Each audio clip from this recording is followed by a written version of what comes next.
Nehru record సమం అంటూ ఒకరిని చూస్తూ ఉన్నాం. నెహ్రూతో సమానంగా భారత ప్రధానమంత్రిగా మోడీ మూడోసారి ప్రమాణ స్వీకారం చేశారు. ఇలా వరుసగా 2 సార్లు పూర్తి స్థాయిలో పదవిలో ఉండి మూడోసారి ప్రధానిగా బాధ్యతలు స్వీకరించడం కేవలం భారత్లోనే కాదు, అంతర్జాతీయ ప్రజాస్వామ్య దేశాల్లోనే రికార్డే. ఒక అధ్యయనం ప్రకారం రెండో ప్రపంచ యుద్ధం తర్వాత ప్రజాస్వామ్య ప్రపంచంలో ఇలా వరుసగా మూడోసారి గెలుపొంది ప్రధానిగా బాధ్యతలు నిర్వహిస్తున్న ఏకైక నేత మోడీయే కావడం విశేషం. గత 2 పర్యాయాలతో పాటు మూడోసారి కూడా స్థిరమైన ఓటు శాతంతో ఎన్నికల్లో గెలిచిన నాయకులు మరెవరూ లేకపోవడం గమనార్హం.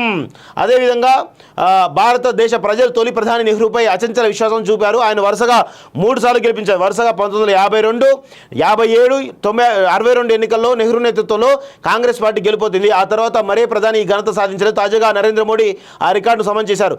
ఆర్ఎస్ఎస్ నుంచి బీజేపీలోకి, ఆర్ఎస్ఎస్ ఆ తర్వాత 1985 నుంచి బీజేపీతో రాజకీయ ప్రయాణం ప్రారంభించిన మోడీ అంచెలంచెలుగా ఎదిగారు. 2001లో తొలిసారి గుజరాత్ సీఎంగా బాధ్యతలు చేపట్టిన మోడీ ఆ తర్వాత వెనుదిరిగి చూడలేదు. 2012 వరకు తన నేతృత్వంలో గుజరాత్లో 4 సార్లు బీజేపీ ప్రభుత్వం గద్దెనెక్కించారు. 2014లో ప్రధాని అభ్యర్థిగా బరిలోకి దిగి బీజేపీకి ఘన విజయాన్ని సాధించి పెట్టారు. 2019లో తాజా ఎన్నికల్లో కూటమిని విజయ తీరాలకు చేర్చి హ్యాట్రిక్ కొట్టారు. 2047 నాటికి వికసిత భారత్ లక్ష్యంగా 3వ విడత పాలనలో తనదైన కార్యాచరణతో దూసుకెళ్లేందుకు సిద్ధమయ్యారు. 2014 ఎన్నికల్లో మోడీ జాతీయ స్థాయిలో కమలం పార్టీకి సంపూర్ణ మెజార్టీకి సాధించి పెట్టారు.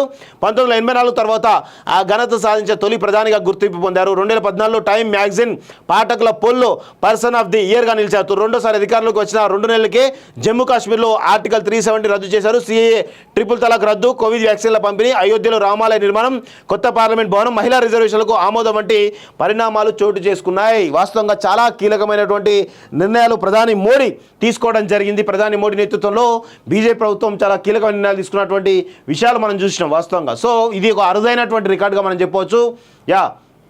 హ్యాట్రిక్ ప్రమాణం అంటూ చూస్తూ ఉన్నాం.